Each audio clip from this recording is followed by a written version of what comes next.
சுமார் 3.8 பில்லியன் ஆண்டுகளுக்கு முன்பு அசாதாரணமான ஒன்று நடந்தது. எளிய இரசாயனங்கள் இணைந்து முதல் உயிருள்ள செல்களை உருவாக்கின. தங்களை நகலெடுக்கக்கூடிய நுண்ணிய உயிரினங்கள்.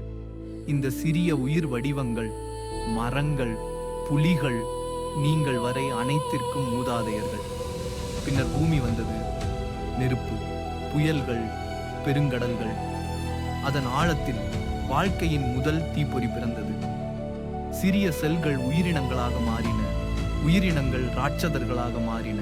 ஒரு சிறிய உயிரினம் உயரமாக நின்று நடக்கும் வரை, கல் கருவிகளிலிருந்து நெருப்பு விளக்கு வரை, குகை ஓவியங்களிலிருந்து நகரங்கள் வரை மனித குலம் கனவு காணத் தொடங்கியது.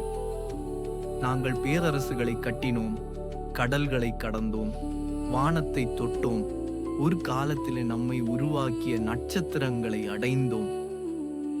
நாம் பிரபஞ்சம் தன்னை பார்க்க கற்றுக்கொள்கிறோம். இது நம் கதை.